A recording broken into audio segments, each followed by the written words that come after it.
3. Yeah. Well, I blame that on FTX. So are you doing any crypto projects yourself? I'm curious.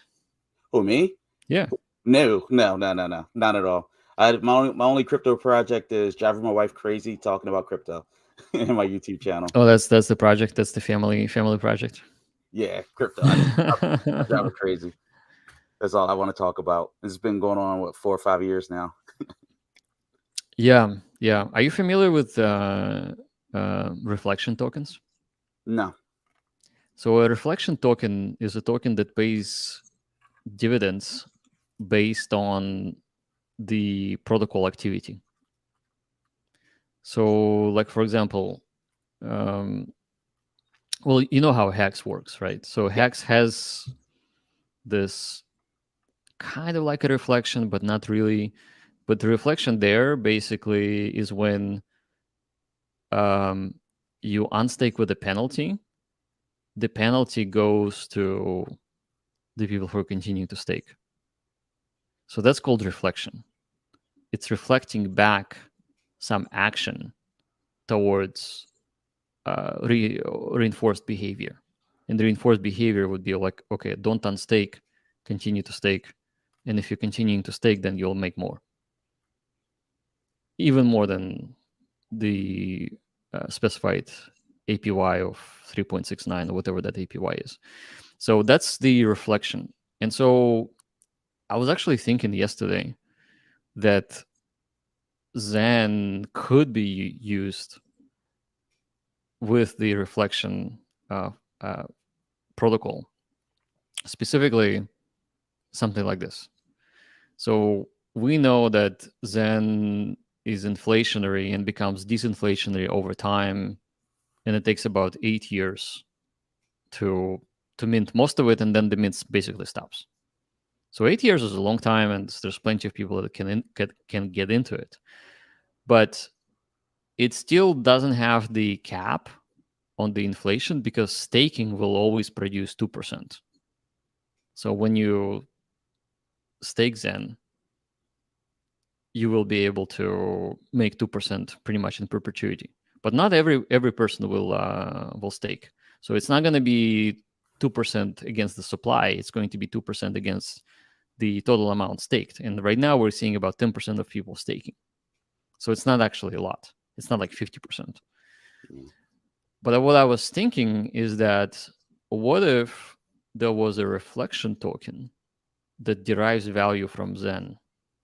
And specifically, the way that it will work, it would have a hard cap of, let's say, 100 million or some number, maybe 200 million, maybe 250. It doesn't matter. The cap is hard. So there won't be any more tokens produced above the cap. Then it will have the issuance. And let's say that the issuance will be monthly.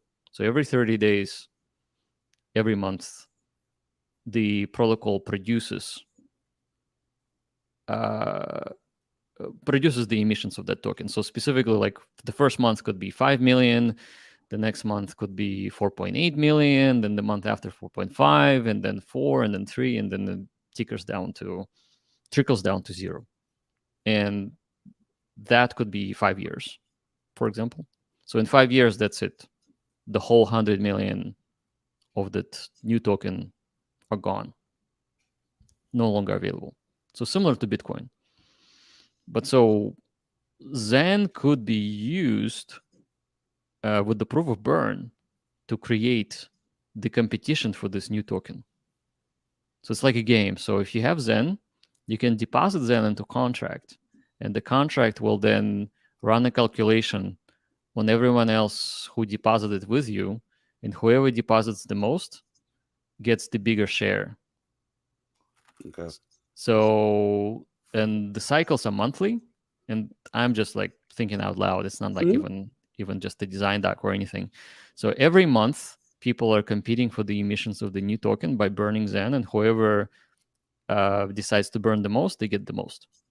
But then the reflection part happens from the fact that if you decide not to take the new token into your wallet, like if you decided to wait and you stake it, then you will be making more by staking it. In the APY that you'll be generating will be paid by all of those new users that are coming in to burn Zen. So they will be burning Zen, and the small percentage, like 5 or 10% of that burn, will go towards the APY for people who are staking. So that's the reflection part. So what happens here is that Zen gets to benefit from the fact that it's getting burned. And then the people are competing for the issuance that are ever declining every month for the new token. And people know that in 5 years, after 100 million tokens are issued, it will no longer be available. So it becomes kind of like a bond, if you will. So if Zen is cash, then the new token is a bond where you convert your cash into a bond that will pay reflection dividends or APY based on the activity within that protocol. And so Zen gets the benefit because it's burned and the supply will be deflationary. So the value of Zen will rise. And the new token will be issued for the people who are playing the game within this DeFi protocol, creating and deriving this new bond-like instrument that is paying you dividends based on the total user activity. Wow. You really got my mind going a mile a minute right now. So yeah, so that could be very interesting.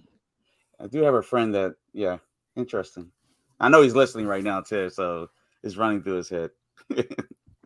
Yeah, and I know like SafeMoon, I think, was one of those first reflection-based tokens, and it's definitely, I think, was a scam because it was not based on first principles of crypto. Like the team had the allocation and all that shebang, and then they ran away with the money or something. Something happened.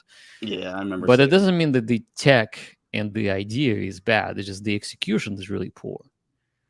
And so if we did the right execution, so no admin keys, immutable, on-chain, open source,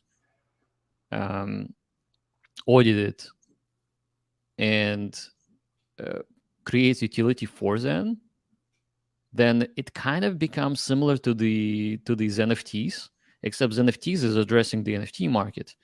But this new thing could be addressing the people's desire to, hodl the new token by converting their Zen to the new token.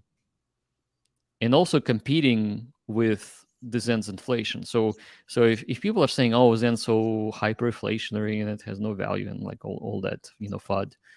But what if the hyperinflation was plugged into the competition between the people who are using this new contract to derive another token that actually has the hard cap and has limited inflation? And that could make it very interesting.